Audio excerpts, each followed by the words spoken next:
Kemudian dari keterangan tersangka, jaringan ini telah melakukan aktivitas penjualan bayi secara ilegal sejak tahun 2024 dengan pendapatan ratusan juta rupiah. Bismillahirrahmanirrahim. Assalamualaikum warahmatullahi wabarakatuh. Salam sejahtera untuk kita semua. Om Swastiastu, Namo Buddhaya, salam kebajikan, salam presisi. Yang kami hormati Bapak Wakabaris Krim Polri, Irjen Pol Nunung Saifuddin, SIK MM.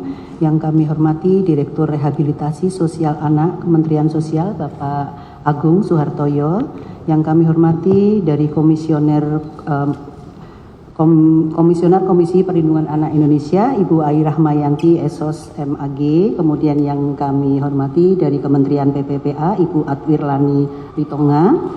Yang kami hormati Bapak Karopenmas di Humas Polri, Brigjen Pol Truno Yudo Wisnu Andiko SIK.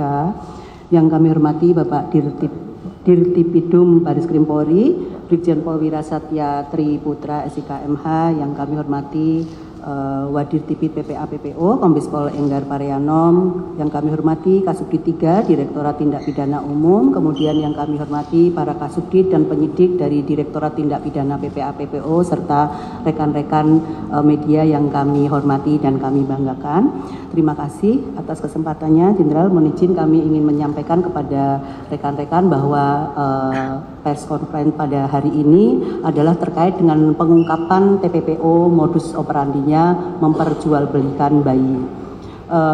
Kami laksanakan ini berdasarkan laporan polisi nomor LP A 09 11 Romawi 2025 SPKT Ditipit PPA dan PPO Baris Krim Polri pada tanggal 21 November 2025 tentang tindak pidana perdagangan orang dengan modus memperjualbelikan bayi yang terjadi di wilayah Jakarta, Banten, Yogyakarta, Jawa Barat, Jawa Tengah, Jawa Timur, Sulawesi Selatan, Jambi, Bali, Kalimantan, kemudian Kepulauan Riau dan Papua, dan telah ditetapkan sebagai tersangka sebanyak 12 orang yang terdiri dari 8 orang dari kelompok perantara dan 4 orang dari kelompok orang tua.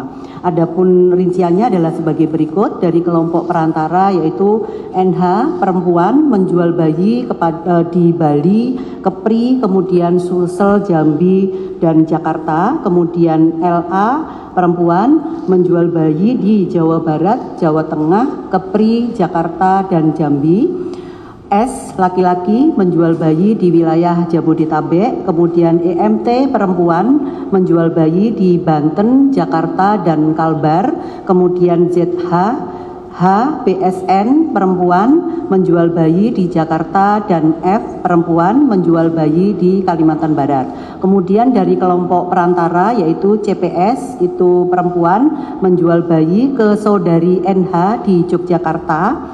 Kemudian DRH itu perempuan menjual bayi kepada saudari LA di Tangerang, Banten.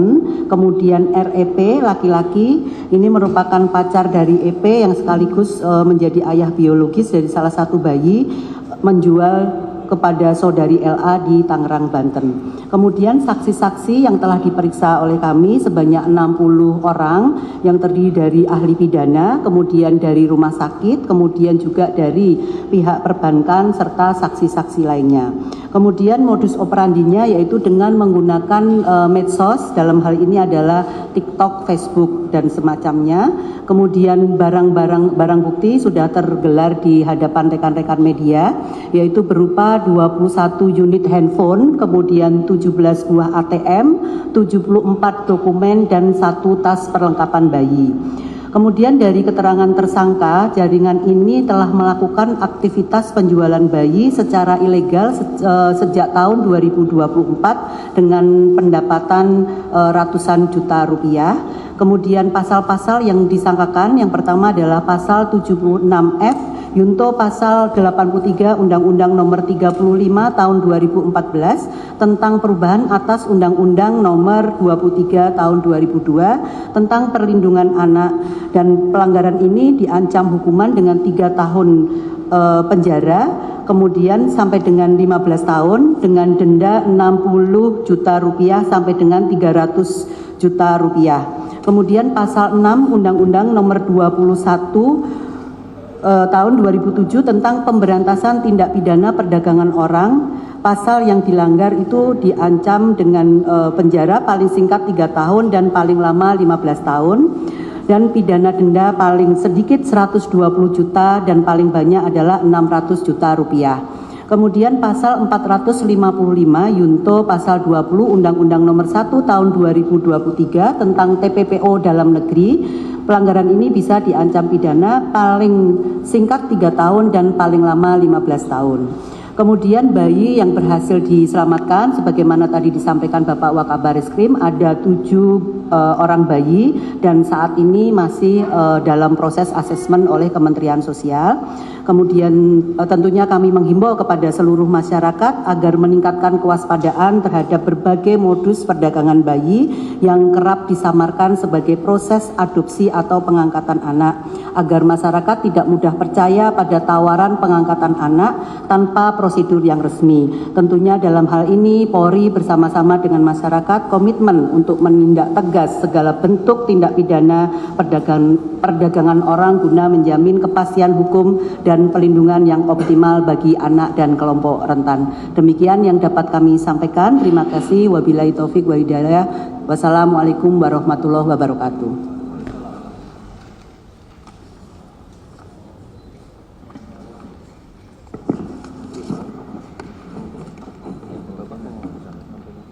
Langsung bertanya jawab Dari Kementerian. Baik, terima kasih Pak Wakabareskrim dan Ibu Direktur PPA PPO Bareskrim Polri.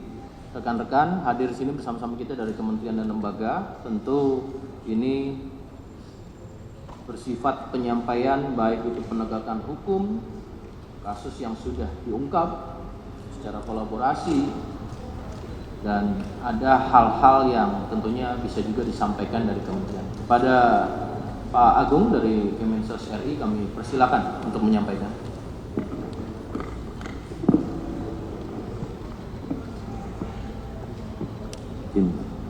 Bismillahirrahmanirrahim. Assalamualaikum warahmatullahi wabarakatuh.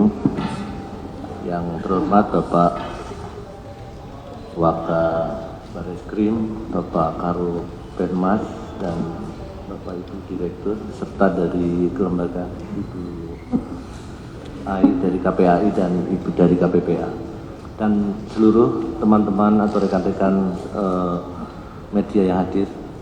Izinkan dalam kesempatan ini pertama kami dari Kementerian Sosial, Bapak Menteri Sosial menyampaikan, Kementerian Sosial menyampaikan apresiasi yang setinggi-tingginya dengan terungkapnya berbagai hal terkait dengan perdagangan atau indikasi perdagangan bayi. Kemudian yang kedua, tentunya kami dari Kementerian Sosial memberikan dukungan penuh terhadap proses penegakan hukum, di mana untuk mendukung penegakan hukum ini, karena kami meyakini yang dilakukan oleh Polri dalam penegakan hukum ini salah satunya adalah semata-mata ini untuk kepentingan terbaik bagi anak, sehingga kami mendukung penuh dalam proses pengungkapan kasus ini. Kemudian kami Kementerian Sosial tentunya sesuai dengan tugas pokok dan fungsinya, kami dalam kasus ini adalah memberikan ataupun membuatkan asesmen terhadap beberapa kasus yang ada di beberapa lokasi, dan kami membuat asesmen untuk apakah anak itu dalam posisi kondisi bisa diadopsi atau tidak, dan apakah itu menyalahi aturan atau tidak. Nanti kami dari hasil asesmen itu kami laporkan ke penyidik Polri. Kemudian kami sampaikan juga untuk Kementerian Sosial memberikan juga layanan rehabilitasi sosial bagi anak. Jadi manakala ada anak yang dalam proses ini terbawa dalam menjadi korban, tentunya Polri bekerjasama dengan kami, Kementerian Sosial, dan kami memastikan anak-anak berada dalam situasi yang aman dan terpenuhi kebutuhannya. apapun atau hal-halnya di sini harus dilakukan, karena kami harus memastikan juga bahwa anak yang menjadi korban ini untuk sementara dalam pengasuhan kami hingga nanti ditentukan apakah anak ini kembali kepada keluarganya atau anak itu akan diberikan pengasuhan kepada lembaga tertentu apabila orang tua ataupun ininya tidak ditemukan. Kemudian izinkan kami mungkin untuk di kesempatan ini, karena kasus ini ada salah satunya bagaimana dalam proses pengangkatan anak, kami ingin mencoba menyampaikan sedikit proses pengangkatan anak mengacu pada peraturan pemerintah nomor 110 tahun 2007, di mana sebenarnya ini proses pengangkatan anak tidak rumit dan tidak sulit, tetapi faktanya kondisinya masih ada terjadi hal-hal yang menyalahi aturan atau menyalahi regulasi.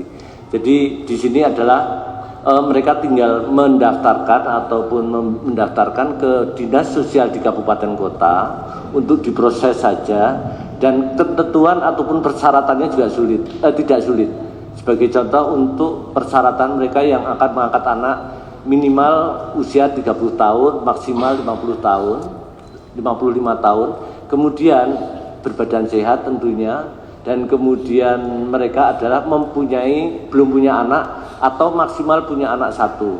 Itu yang diperbolehkan mereka untuk melakukan pengangkatan anak sesuai dengan aturan peraturan pemerintah nomor 110/2007. Kemudian tentunya anak-anak yang diangkat itu harus satu agama, itu yang memang disarankan. Sebenarnya seperti itu. Kemudian nanti akan dari dinas sosial kabupaten akan dimasukkan ke dinas sosial provinsi. Di sana nanti ada namanya tim PIPA atau tim pertimbangan pengangkatan anak. Dan dari sana nanti akan dilakukan home visit. Makanya tadi mohon izin terkait asesmen belum jadi karena memang ada waktu 6 bulan, di mana ini kalau untuk pengangkatan anak. Jadi nanti kami melakukan home visit, pekerja sosial kami memastikan bahwa anak bisa dilakukan pengangkatan. Jadi tidak langsung diserahkan. Jadi selama 6 bulan itu dalam pengawasan pekerja sosial kami. Itu aja secara singkat kami menyampaikan mengenai pengangkatan anak. Semoga nanti bisa tersampaikan juga di mana kita bisa mengurangi ataupun meniadakan kasus-kasus seperti ini kembali. Dan sekali lagi kami sampaikan terima kasih dan apresiasi yang tinggi-tingginya terkait dengan terungkapnya kasus ini. Terima kasih dari Kementerian Sosial. Wassalamualaikum warahmatullahi wabarakatuh. Stay updated. Info terkini masih banyak. Jangan lupa subscribe, like, dan share YouTube official OKZone. Dan selengkapnya ada di okezone.com.